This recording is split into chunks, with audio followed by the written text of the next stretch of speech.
Hello, everyone, and welcome to another wild game from the Title Tuesday Round 7. It is Alexey Sarana versus Magnus Carlsen. And before we dive straight into it, first link in the description below will take you to a Leeches tournament arena that we're going to have on Thursday. We're going to have it at 6:30 Central European Time, I believe. So feel free to join. It is sponsored again by Lotus Chess. They are giving out free subscriptions for the, I believe, top 5 who managed to do well in the tournament, and even a $200 first prize. So first link in the description below. Join us, and we're gonna have some awesome time. I will also be joined by the founders of Lotus Chess, Maxim and Rafael, and you guys will be able to ask questions as you did in the previous one. So it's gonna be a lot of fun, and we're gonna discuss all sorts of things from sports philosophy, chess, and many other things. So I think it's going to be a lot of fun. Do join us. First link in the description below. And if you still haven't tried Lotus Chess, second link in the description below, so you know what it's about. It's a tool that teaches you how to play fighting chess, and trust me, it will do wonders for your game. It's really cool. It's the only app I've ever liked, and that is why I've partnered up with them.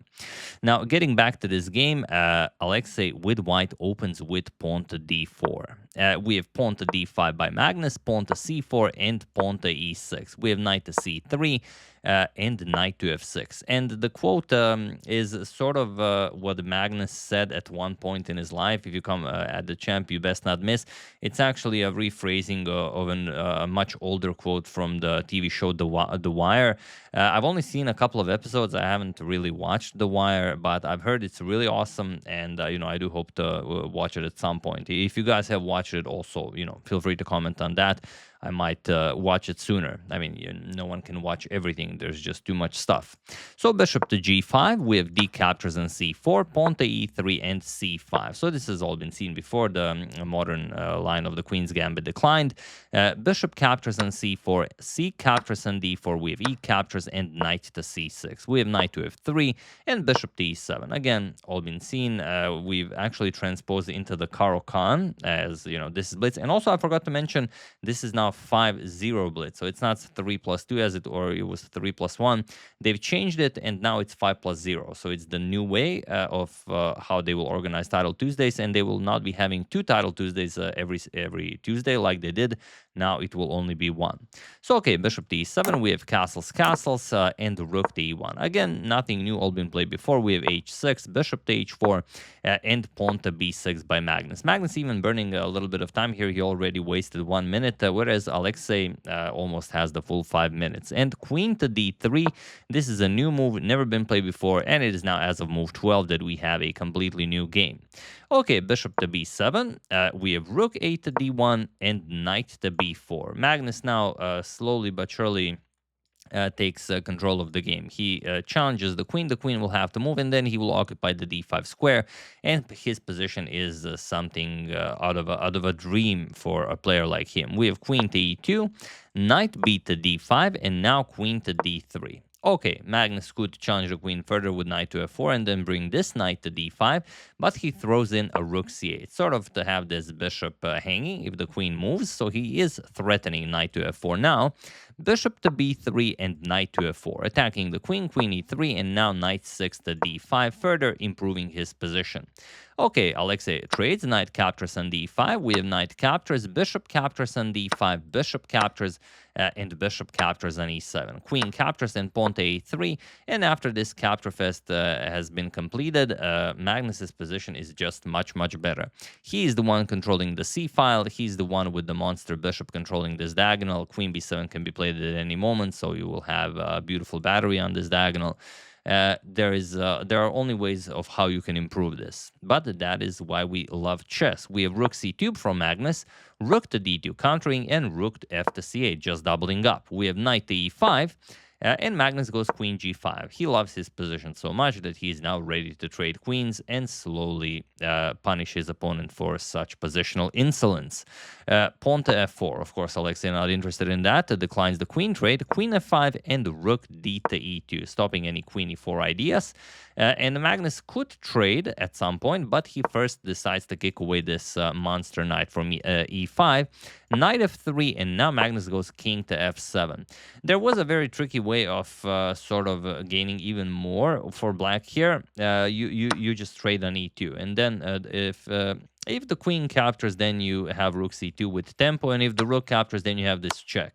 And now again, if rook blocks, you can capture on b2, and if king f2, then you go rook c1, and this is a lot of problems for white. So after knight f3, we have king to f7 and pawn to h3.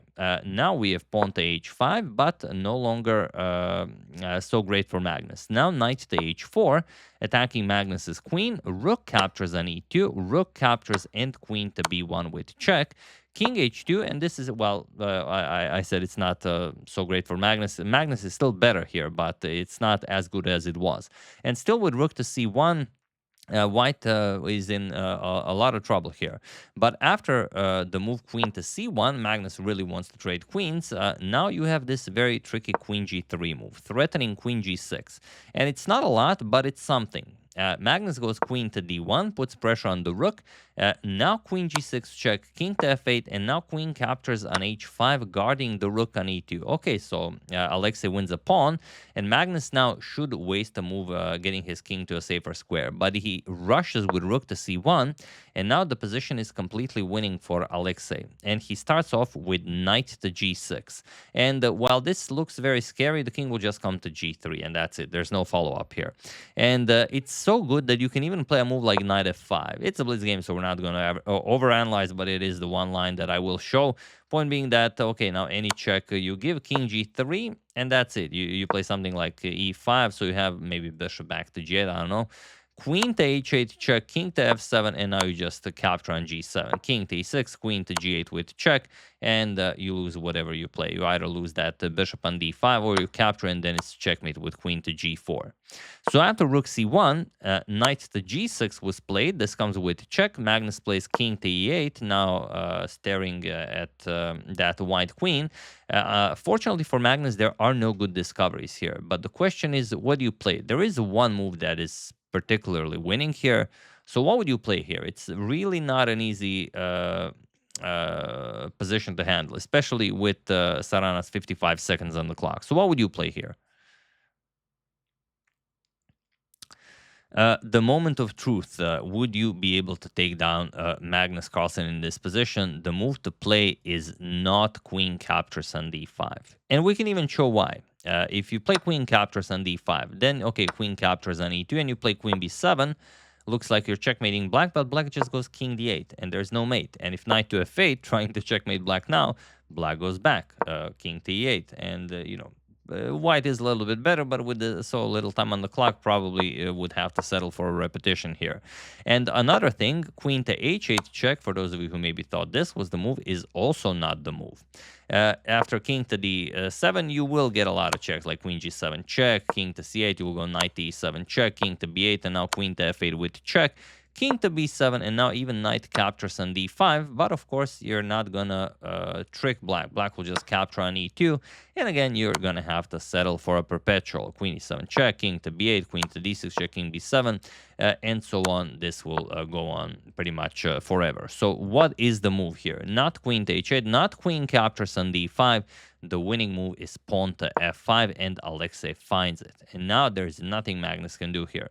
Remember, queen h1 or queen to g1 check, king g3, and there are no follow-up checks. You cannot go rook c3, you cannot go queen e1 or something. So it's a useless check. So he tries king to d8, which, okay, you get out of the queen's way. But now f captures on e6, and again, not a lot for Magnus to do here, to the point where he even gives up the bishop. He plays bishop captures on e6, and now probably he was hoping for rook captures and then queen captures on h5. I mean, it's a dirty trick, but you never know. Alexey, of course, doesn't fall for it. He plays queen to h8 with check, king to c7, rook captures on e6. We have king to b7, queen captures on g7 with check, king to a6, and now rook to e7, going after that a7 pawn. So Magnus preemptively goes to b5, queen captures on f6. Remember, this is now 5+0, no increment, so Magnus could still flag Alexey if he plays really quickly. It's just that Alexey has many more moves that are useful than Magnus. Magnus goes queen g1 check, king to g3, and now rook to f1, going after the queen, but queen to e5 with check. We have king to a4, and now Alexey finishes it off with a beautiful queen to e3, which at this time control with Magnus having 11 seconds on the clock is instant resigns, and it was in this position on move 44 that Magnus Carlsen resigned the game, as there is nothing more to be done here. If you trade, then okay, I mean, you're just going into an endgame where you're down a full piece and also 3 pawns, and if you play king to h1, queen to h1, I mean, look at this silly queen trapped on h1, and also you're just getting checkmated. Rook captures on a7 with check, king can come to b5, queen to e2 with check, king to c6, queen to e6 check, and after king to b5, it's a matter of a simple queen d5 checkmate.